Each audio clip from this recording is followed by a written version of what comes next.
பெண்களை தரக்குறைவான முறையில் கண்ணியமற்ற முறையில் பொதுவெளியில் பேசி திருந்தீர்கள். நீயே ஒரு பாலியல் குற்றவாளி, நீ ஒரு ரேப் அக்கிஸ்ட், நீ யாரா நீ இப்படி பேசுற? தமிழ்நாடு அரசாங்கம் ரேப் அக்கிஸ்ட் மேல நடவடிக்கை எடுக்குன்னு சொல்லிட்டு சண்முகம் சொன்னது என்ன தப்பு? அது நீ எவ்வளவு தைரியமா கம்யூனிஸ்ட்ல பத்தி கேள்வி அரசியல் பேசுகின்ற பேர்ல கண்ணியமற்ற ஒரு கருத்தோட்டத்தை தமிழ் சமூகத்தில் விதைத்துக் கொண்டிருக்கிறாய். நீ எத்தனை போராட்டம் நடத்தின? நர்சருக்காக நீ எத்தனை போராட்டம் நடத்தின? வேலை இல்லாத பட்டதாரி இளைஞர் போராடும் போது எத்தனை போராட்டத்தை சீமான் முன்னெடுத்தார்? உழவர் குடி பெருமக்களுக்காக எத்தனை போராட்டத்தை முன்னெடுத்தீங்க? நீங்க பட்டியல் பார்க்கலாம். போராட்டம் நடக்கும்போது உங்களை வாழ்த்தி பேச கூப்பிட்டாங்க. வள்ளுவர் கோட்டத்துல வாழ்த்து பேசுனீங்க.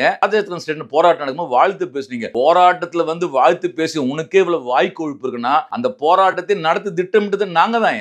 வாய் கொழுப்போட சீமான் அவர்கள் பேசுறதை இதோ நிறுத்திக் கொள்ளணும். கம்யூனிஸ்ட்ல பத்தி பேசுறதுல உனக்கு எந்த விதமான அருகதையும் கிடையாது. சீமான் என்பவர் மல்டிநேஷனல் கம்பெனி பணம் வாங்கிட்டு திரிகிற ஒரு ஆள். நீ மோடியினுடைய ஒரு அடியாள். நீ RSS கூட்டத்தின் ஒரு அடியாள். நீ யாரையா நீ கம்யூனிஸ்ட்ல பத்தி கேள்விக்கிற? மார்க்சிஸ்ட் கம்யூனிஸ்ட் கட்சி தலைவர்களை பற்றி தவறா பேசினா சீமான் கடும் விளைவில் எதிர்கொள்ள